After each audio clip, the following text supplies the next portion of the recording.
Today we're going to be talking about the war on attrition.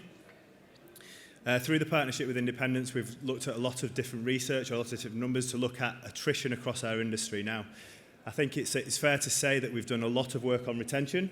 I think there's my colleagues to my right are a testament to that as well. And sales and marketing from an acquisition perspective is well researched, and there's some really good strategies out there. The guys from FMA can absolutely help with that. One thing that we feel has been missing is the attrition, so why people leave.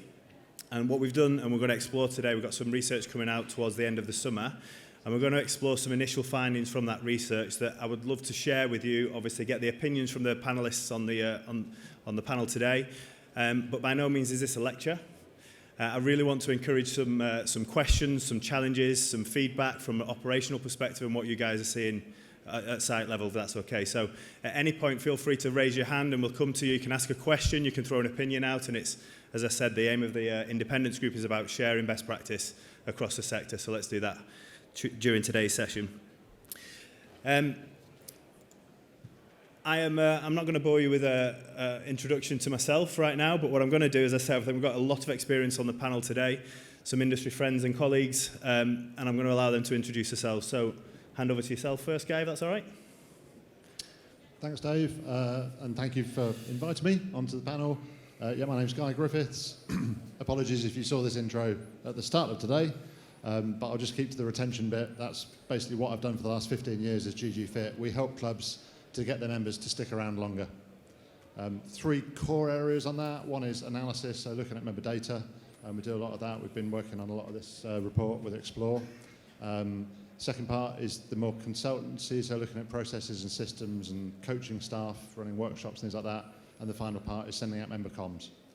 But yeah, in a nutshell, I like to help people get fitter and healthier by working with clubs to get them to stick around longer. Thanks, Guy. It's not a bad intro, is it? So hi, everyone. My name is Julie Allen. I am Business Development Director at a company called Active Insight, or LeisureNet, as you would have heard us being referred to today. We specialise in helping operators manage and measure their customer experience, which, as Guy has just said, everything is aimed to ensuring our members create new behaviours that get them fitter, healthier, happier. And we essentially use data to drive decisions, both at an operational level, but also in terms of driving that experience forward. So thanks again to Xplor for inviting me to join the panel today. JC? Thank you. I'm Jean-Claude Vacassam. I am the owner and managing director of Foundry Gyms in London, where we have 5 sites. We are a small group personal training concept, and I guess I sit here because our model is built around the cornerstone of retention. Thanks, guys. And for those I've not had the opportunity to meet yet, my name's Dave Alstead. I'm the head of account management for Xplor Technologies. As I mentioned before, we're really excited to share some snippets of the research that's soon to be released later this summer on attrition, the causes and effects of attrition, and what we've found from the initial findings. Just a little bit about the research before we delve into it, just to contextualise what we're going to be discussing for the next kind of 40 or so minutes. This has all been based on Xplor data. It covers over 700,000 direct debit members. And what we're looking at, as I said, is attrition, and in the Xplor context, attrition is when a membership has been cancelled. So I know that there's a little bit of ambiguity as to how we measure retention and attrition across our sector, but for the purpose of today, it's the physical cancellation of a membership. And these memberships have been analysed from January 2017 through to April 2023. So I think you may agree it's a decent sample size, but as I said at the top, we'd love to be able to take your feedback and your comments and what you're seeing, and whether it's being replicated in the club.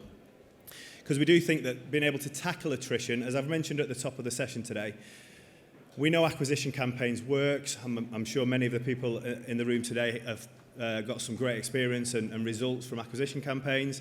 But what we know across our industry is that we've got a leaky bucket and people leave our industry far too quickly. And if we can tackle that attrition, we know that we can grow the penetration from 15.1% and grow it right up through the future years. So we're going to look at that in a little bit more today. If it's all right with you guys, I think I'll come and join you on the chairs.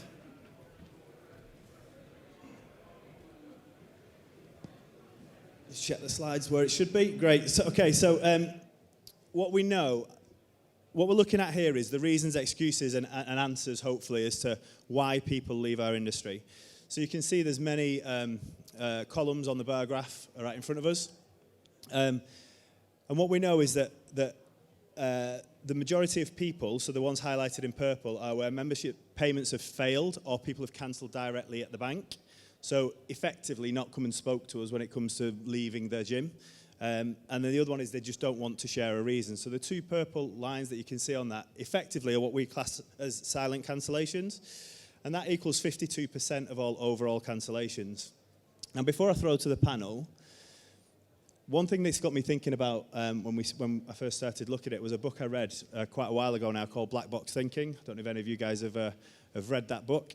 It's a great book, and the summary is it focuses on the aviation industry and how they really analyse failures, or in the context of the leisure industry, reasons why people have decided to leave, in our case, to be able to employ strategies and tactics to reduce that in future. Now, I think that's something that, again, hopefully some of the people in the audience and the panel may disagree with that, but I think that's something that's been a bit of an omission from our industry. And if only we can really analyse that data and get under the skin of why people are truly leaving, not just the initial reason that they gave us at the outset, I think we can really develop some strategies to stop that in the future. So looking at them specifically around them two reasons, I'd love to get your input first, Guy, if that's okay. Let's talk about what do you think the industry can do to turn this around, specifically with a silent cancellation? So how can we get them to tell us the real reason why they're leaving us in the industry? I mean, the super simple answer is to ask them again. They are going. So we're not necessarily, I think a lot of the time people are looking to recover members, which we will get onto in just a moment, I'm sure. And that is important, but let's focus on that leave reason and asking them by email, by text. Ultimately, phone call or a conversation is the best way to get a decent reason out of them. But that massive stout of people cancelling at the bank, we know it happens, but if you were just to focus on those people rather than the others to try and get more reasons out, so it's another Matthew Syed book, I think. Simon Sinek, Start With Why. Yeah. Why are we trying to get feedback so that we can improve? You're leaving, you're maybe gone, maybe we can recover you, but let's try by hook or by crook to get the reason from them, which I think probably goes into what Jules wants to say. How did you know? Obviously there's quite a lot I could say on this point, and for me the silent cancellations are really, really concerning. They tell us a lot, and they tell us instantly that they don't want to speak because there probably isn't a culture where there is that effective engagement where they feel they could come and say, this isn't working out for me. You promised me X, Y, Z, but I'm experiencing A, B, C. So typically, from my experience of working with operators as an operator myself, the reason that people cancel, so they say, is relocation. Well, if you were to believe that, then the housing market is constantly booming. But we're not generating a culture and an experience where people could come up and say, hey, can you help me out here? You'll probably talk about some coaching in a moment, but in that environment of where you could talk to somebody if you weren't happy. And I'm a firm believer, and we have data to support this, that if we were to shine the spotlight on that moment of cancellation, the way we do in terms of point of sale, then we've seen through our partners that we work with that people are retaining them because they're able to understand, okay, actually you do want to leave for the real reason or whatever it might be. They've taken it back to an emotive perspective. So, well, why did you want to join? What did that look like? Different language, because that influences behavioural change.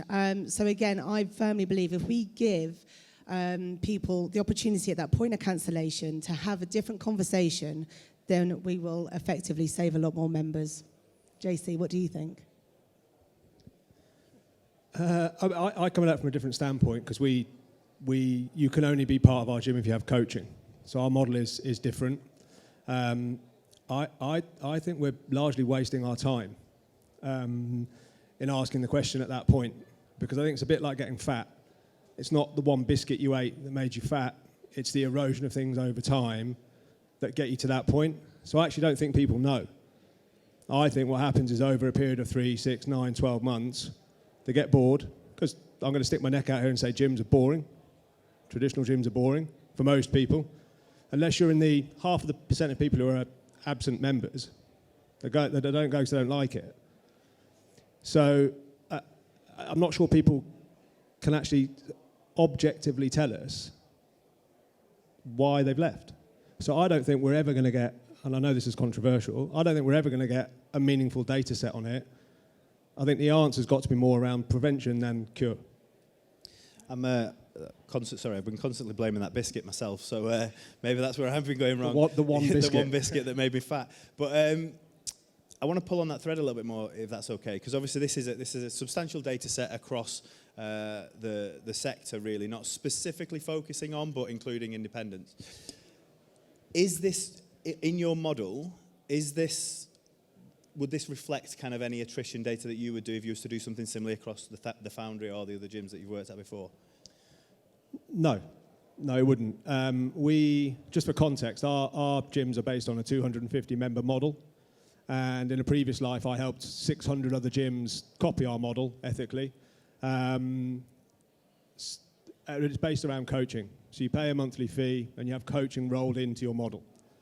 So the reason we built that model is so we want the monthly receivables base as every other business, but we want to push the yield.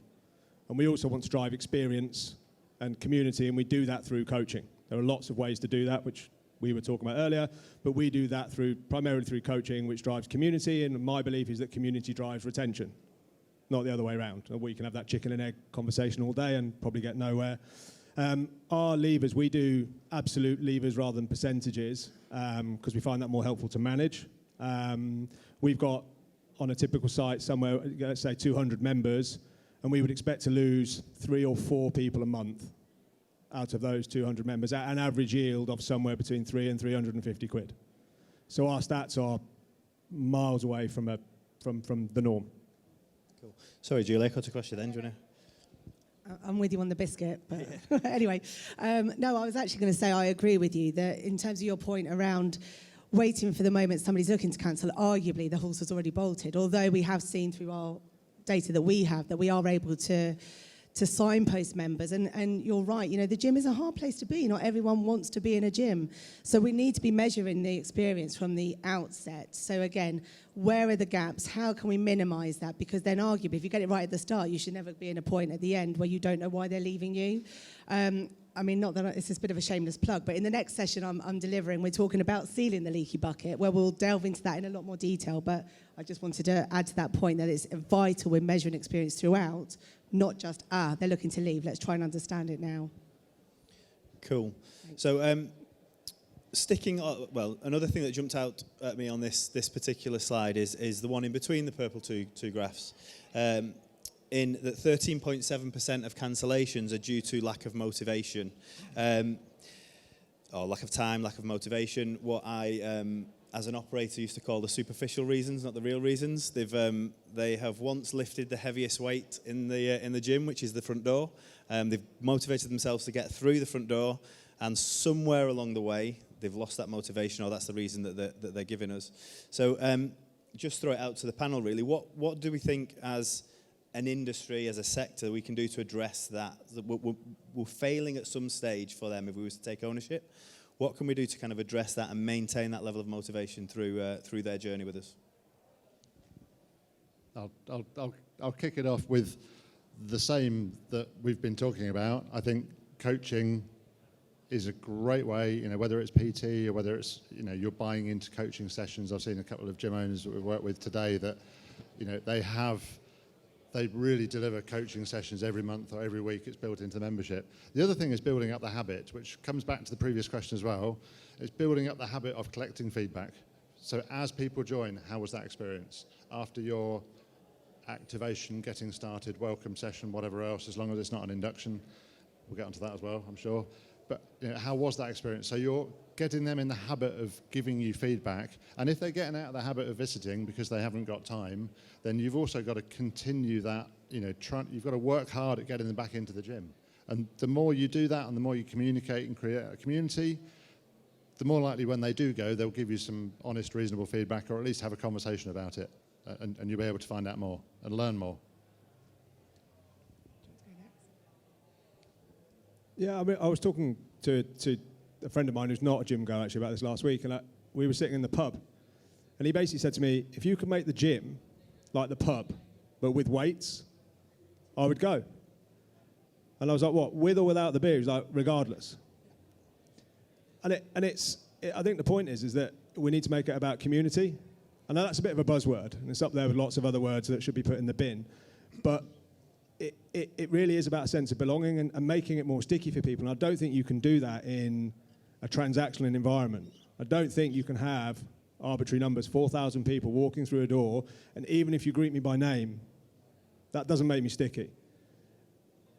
I'll have to rephrase that. That doesn't make me stay in the gym.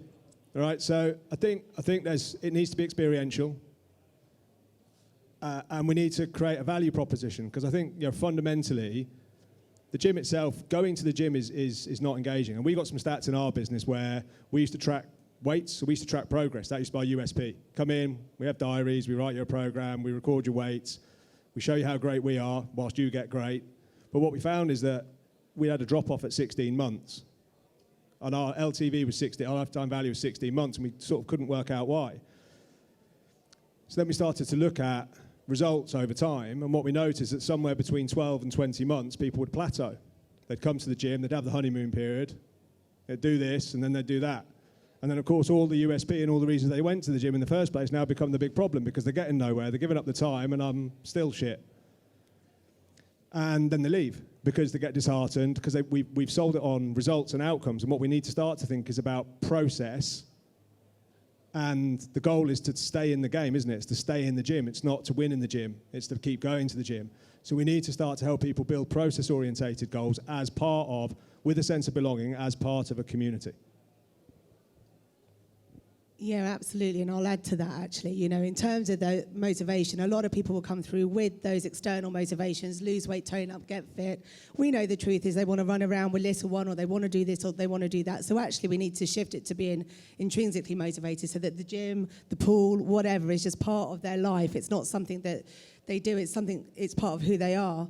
We don't really want to go back to talking about COVID all that much, but we all learned one thing during that time, that if you wanted to exercise or you needed to exercise, you could do it in your front room, you could do it when you were allowed to go out and do your walk, or whatever the rules are. I can't quite remember them. But it showed us that you could do it wherever. You didn't need a facility per se, but people wanted to come back because they wanted an experience. They wanted something different. It's not necessarily about the kit you have. I know that's a part of it, but they wanted an experience. And to use your term again, it's that sense of belonging and that community feel, feeling a part of something.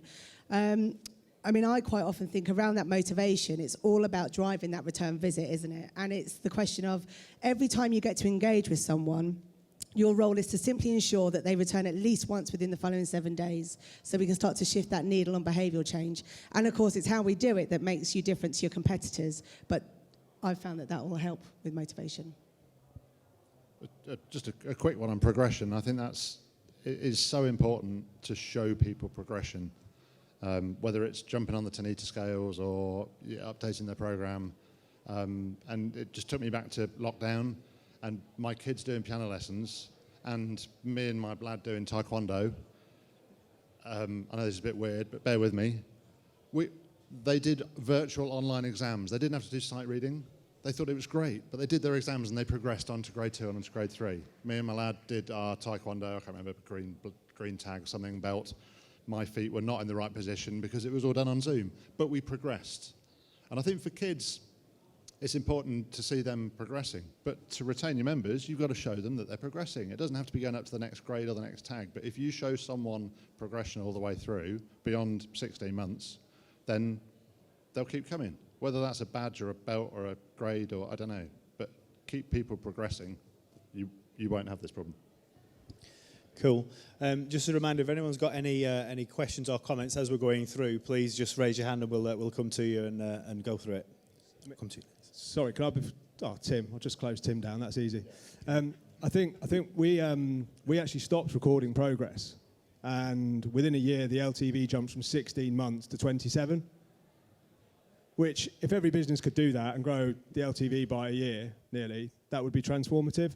And all we did, and obviously we can't track it because ceteris paribus and all the rest of it, but that's all we did was stop recording data and giving people feedback on numbers. It transformative for our business. So, our experiment, and it's a data pool of one, and I get that's not metadata, and I'll get hammered for that. But in our small data pool, actually, we just dialed down. Your business is a building block. It's a DNA of 50-minute sessions in our gym. Every 50 minutes has got to be good. You do that right, the rest takes care of itself. Hello. I've got a few comments, actually. On the one with progressing the numbers, yeah, the way we've got around it, which sounds really deceitful, is that we, in our tracking app... You lie. No. So, like, for a 12-week block, you might do Romanian deadlifts. And then for the next 12-week block, you'll do, like, a staggered stance Romanian deadlift. And we have a PB bell in the gym that you would love, JC. And every time someone completes a movement that they haven't done, they ring the bell. It's like, yeah, I got a PB. It's like, it's the same movement, but it's a little bit different. So they won't return to the Romanian deadlift for another 24 weeks. So people are always getting better because we just mix the movements around. Anyway, that's not what my question was. Just to come back to the first bit about the cancellation. So in our gym, we have something called a cancellation conversation.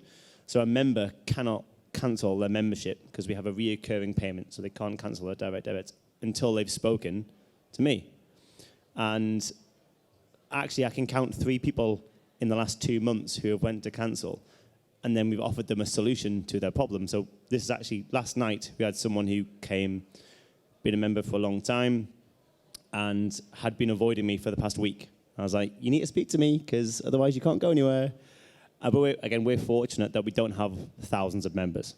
And the conversation simply was, she doesn't feel like she's being pushed hard enough in the gym anymore. She's progressed a lot over the past 4 years, and the people that she works with aren't pushing her as hard as she could.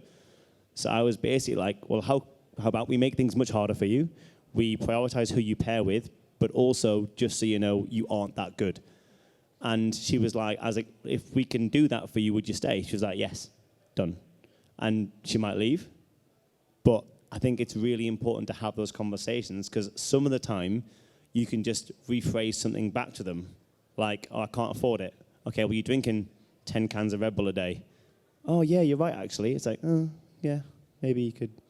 I don't know. There's lots of different conversations and touch points to explore the reasons. Like, this person didn't come and tell me that she was finding it too easy. It's like, cool, why didn't you tell us that? It's a little bit awkward, but having those conversations can be helpful. So you need to have something in place that almost forces that conversation to allow an open dialogue. I think can be quite useful in some cases, not all the time.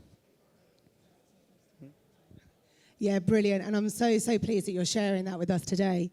I think it's such a good example that you've just given us, because when people are looking to cancel or whatever that is, for a lot, it doesn't mean they're going to stop training and stop being physically active. It just means they're going to go to an alternative. And again, we know the cost of acquisition is huge. We want to retain our members for all the right reasons. I mean, dare I say it, come January, we all know people in our clubs will be saying things like, don't worry, they'll be gone by March. And everyone laughs and goes, ha, ha, ha. But if we could have those conversations and then just literally start to level out that curve, then we do create that community. We really do start to create that sense of belonging, because you've got those people coming back. So, yeah, no, absolutely. I think that's a really great example that you shared with us today, and keep up the great work. Thanks. Cool. So I think from my perspective, in summary, I think we need to avoid silent cancellations, right? We need to get to the real reason why people have chosen not to continue the journey with us. And whether you've got a model whereby you can have them individual conversations, absolutely, it's a must, and probably the best way of doing it. And if you've got a model that maybe scalability is a bit of a challenge, then find automated ways to be able to land on that. I think the automated part is good, but coming back to the point here, having a conversation, not necessarily with everyone across this chart, or the people who are at the left-hand end, but to say, for the people that have cost financial reasons, are there some tools you have? Are you going to focus particularly on some initial reasons that people give, and then really drill into those contacts and say, yeah, we can save these people by using this objection handling or whatever else. So understanding this data for your club is really key. Yeah, try and get more of it, but then what are you going to do with it? What happens next? And are you going to focus on one particular area and have those conversations with those people? Because you'll save more of them. Cool. Now that was a very long conversation on one slide, and I know we've got a real meaty one coming up now. So I'll shift on to the next data set if that's all right. Now the word inductions, it sends shivers down my spine, to be honest, when we talk about that in our industry. But it's a term that everyone's aware of. What we're looking at here is our inductions impacting attrition. Now, we all know that the early days of a member's journey with us is really important from an education, from a habit-forming perspective, etc. And overcoming essentially what is a barrier to entry. Now, what's really, the first thing that struck me here was the amount of people who've had an induction through this data set that have actually cancelled a membership. Right? So they've had that one-to-one time with a trainer, but now they've cancelled the membership.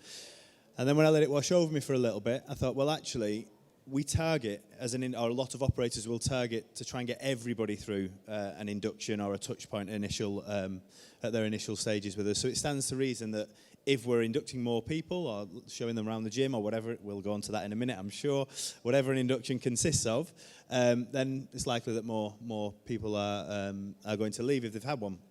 The striking thing for me, and JC mentioned LTV of a membership, what we found through the research is those that have had an induction or I'm going to stop saying that word because it's really irritating me as I'm saying it, but those that have had time with a trainer or whatever you want to call it at the front end stay on average 4 months longer. So when you're looking at an LTV of that membership, there's clearly an ROI, to use another term that was used in the previous session, on doing that. I think the question that I'll throw out is we know that inductions, onboarding provide a vital role in a member's initial journey with us, but understanding that it's not having a significant impact in the people that are actually leaving us because they're in this data set, what can we do as operators to maximise that onboarding journey? Go to JC. He's twitching at the side. I can see him. He's ready to go. We do an evaluation. Yeah. And we do training in groups, but we know that hour one-to-one makes or breaks the first 90 days. And the first 90 days, what you get in the first 90 days is likely what you're going to get. So we do thorough evaluations. My observation on, and I'm not trying to throw stones over the fence here, but my observation on the way that we traditionally go about it is that my sense is that those inductions are not member-centric.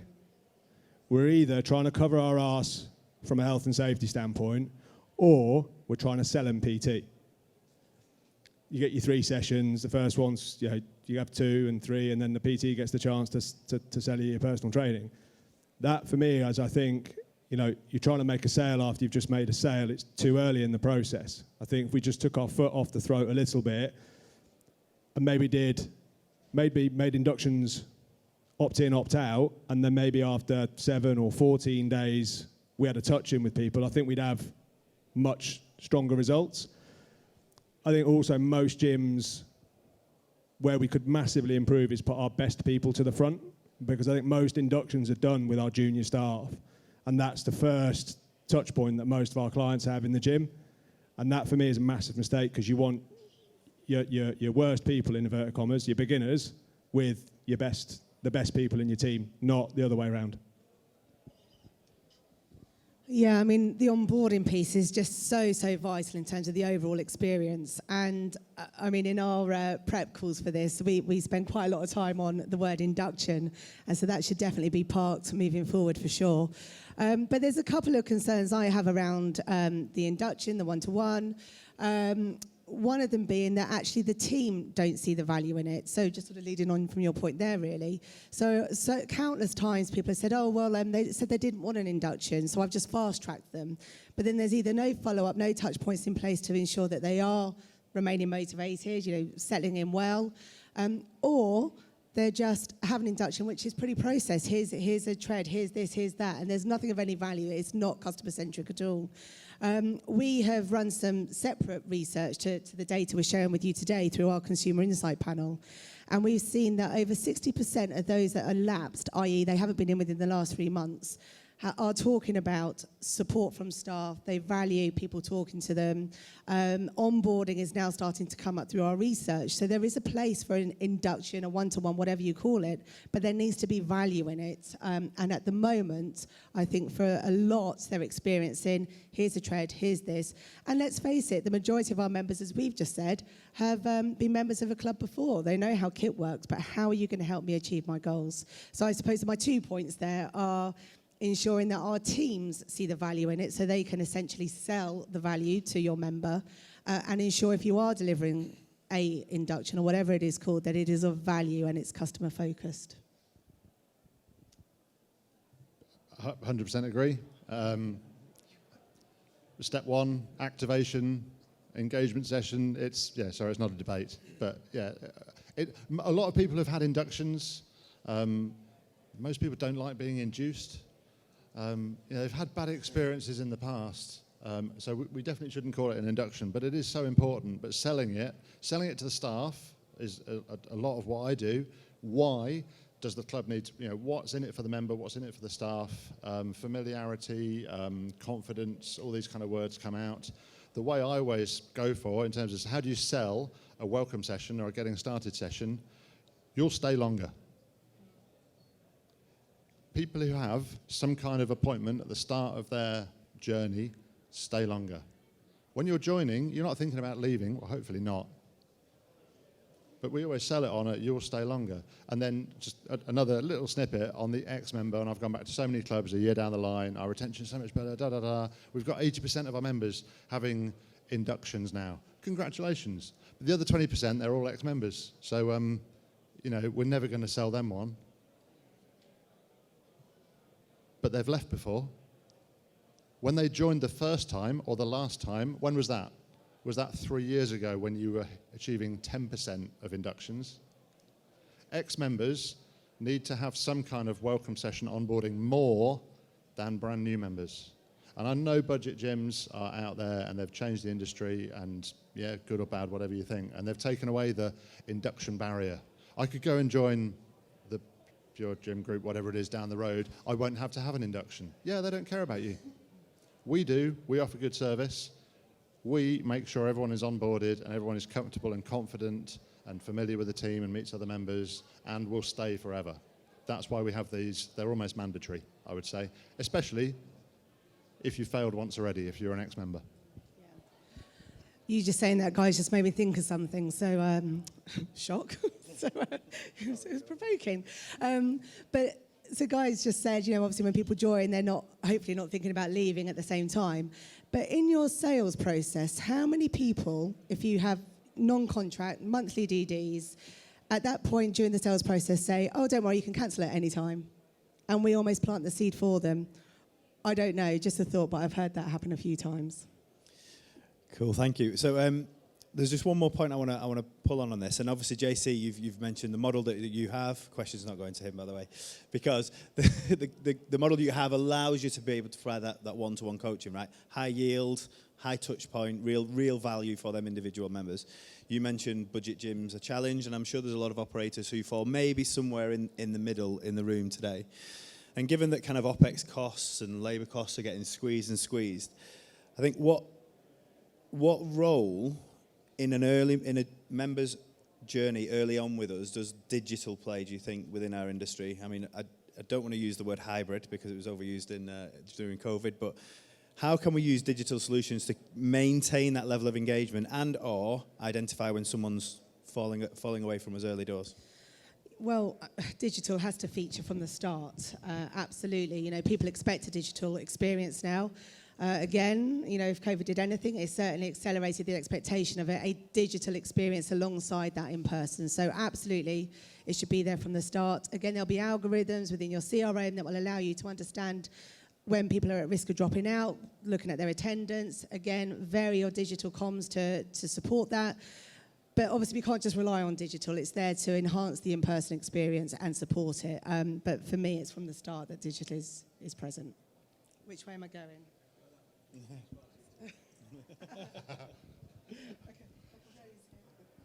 My initial thought, and I've been asked this a lot, is, can we do a digital induction? And the short answer is no. One of the former budget chains I mentioned, not the big one, the next one down, they have 10 to 12% of their members join and never visit, okay? And another around 10% make one visit and then never go back. They introduced digital video inductions. I don't have the numbers on the result it had, but I will put a lot of money on the fact it had very little change. So that's not the answer to your question. What I would say is someone either books an induction or turns down an induction, and I'm using the word induction because we know what we're talking about, but it's not that word. If they don't turn up or if they don't book one, then digitally you should be, ideally picking up the phone to them again, all right? That's the best way. Maybe it is a digital phone, or you could set some automation in place using a system, can't think of, Xplor would do it really well, to say, you missed your induction yesterday, guy. It's a really good idea that you attend it. Or you turned down the induction guy, the welcome session. Did you know that people who have that session visit more, get faster results, stay longer? However else you're going to sell it, click here to rebook your induction. And I would resend that 3 or 4 or 5 times. So that's how I would use digital to get more people to have one, to get more success at the start. Great, yeah, I think whatever model you operate, we're a people-centric industry, right? And people are at the heart of everything that we do. So I suppose it's how can you free up resource, free up time for your people to spend time in front of your members and try and automate everything else. Any other questions out there? Sorry, Yeah, any other questions on that one before we move on?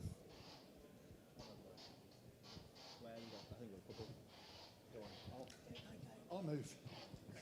That's all right. Earn your money, Rob. Hi, guys. The induction, I find that when you take a new client in for induction, right? I don't know if anyone else finds this, but when you introduce them to someone else in your club, they tend to stay a lot longer. And if you watch a new person comes in there, give them the induction, you leave them alone, they kind of wander around looking, and they do a little bit here, then they go there, then they do a little bit there, and you can see the boredom in them. But once you introduce them to someone else in the gym, that becomes like their gym buddy, it seems that those people seem to stay a lot longer in your facility. Yeah?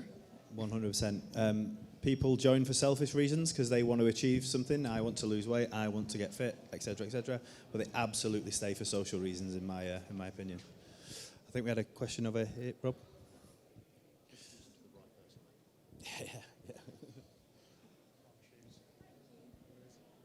Hi guys. Just from a point of sale point of view, obviously we take people around the gym, we show them all the facilities, what we've got, but 90% of our new joiners just don't want an induction because at some point historically in their life they've been a gym member, they've yo-yoed from one gym to another, and it doesn't matter how much you try and sell the point, it's going to be good for you to know our equipment better and have a program with us. They don't know we're good, we can do our own thing, and we're finding that much more in the Gen Z kind of population, the younger people that just want to be in the freeway area, just are not interested in any point of contact. And I just wondered how you would think we could tackle that in a better, more strategic way.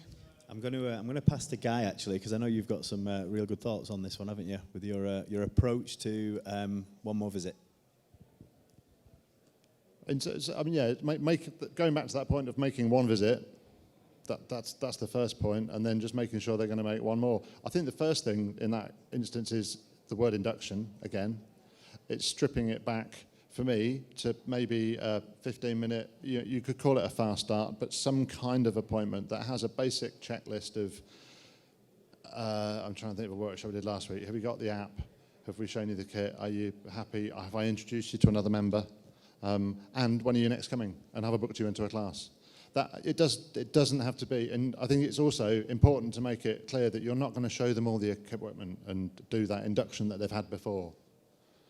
But if I really had to get heavy on it, I'd say, well, you failed 3 or 4 times already on your fitness journey. This time, we are going to make sure you don't. Any more Gen Z info? Because I'm floundering on that. Well, I'll just quickly jump in there. again, rather than having a sort of one-size-fits-all, they join, they go into this linear approach of a new member on board, and there need to be multiple options available, so to cater for your example there. Now, we know through the research that we do via our consumer insight panel that atmosphere is really important to this generation. Social media is. We could tell you which social media platforms, you could probably guess yourself that they're on. But again, the more we can bring in digital socials to support them on their journey and meet the member where they are and not necessarily force them down a route that they're just not going to do, is absolutely a place for digital and social media, in my opinion. I'd just avoid Gen Z. We cater for a slightly older population, so I think one of the things with the younger users, they are more promiscuous. So you're only a gym opening away or a thing away from somewhere else. They've also got Instagram, which is maybe the best fitness coach, better than most coaches in the gym, frankly. Controversial, but that might be true. So I sort of understand how they come in differently. Where I see a merit, and to the point around, it's not a one-size-fits-all, is we just seem to have this habit, and we do it currently in our business, and we try and overload people when they first come in. More is better. It's definitely not what we're learning. Actually, what we're learning quickly is less is better at the start.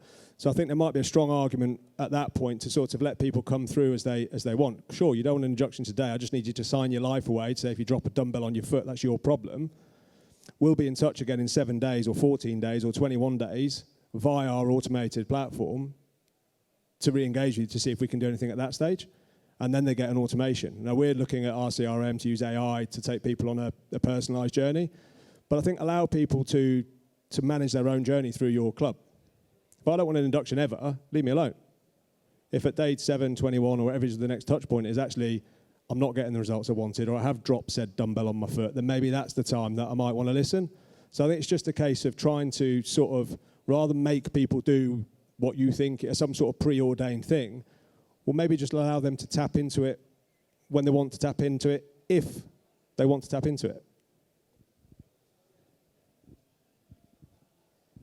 Yeah, I think it comes down to the induction for me. It's not a moment in time, right? Our ambition with inductions is to increase their length of stay and get them to use the gym again. Let's get rid of that word and stop it being a one moment in time kind of piece. And hopefully, to Guy's point before, it's encourage the next visit. The next visit is a win. We ring that bell every time they visit the gym because they've got a PB, right? It's one more visit. I'm really conscious of time, and I want to make sure we get through all of the sessions today. This next slide, what we've done is we've looked at length of stay. Now, typically, this isn't a metric that's been kind of forensically looked at, and what we've looked at here is we've scratched beneath the surface a little bit on what a length of stay is. In the context of Xplor, length of stay is the time from joining to the time of last visit. And then we've also overlaid that with length of membership, so the time of joining from when that membership was cancelled. And what we found is that there's on average, 5-month gap between the length of stay and the length of membership, which shows that there's a level of disengagement towards the tail end of their membership, and inevitably, if they're not using the facility, they're going to cancel. What we've highlighted here is that window is 5 months on average. So I suppose the question here is, what can clubs do to intervene and re-engage their members before they get to that tipping point and actually cancel off? Contact them in month 1. Yeah, by month 5 it's too late. Not everyone is 5 months, that's the average. Some will stop visiting, leave the next day. But be aware of your absentees, and if you don't do anything with them, they are going to leave.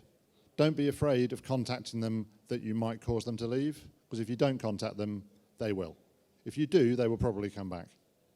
That is my 30-second answer. I could go on all afternoon, but I won't. I don't think I'm allowed to speak now. So thank you very much.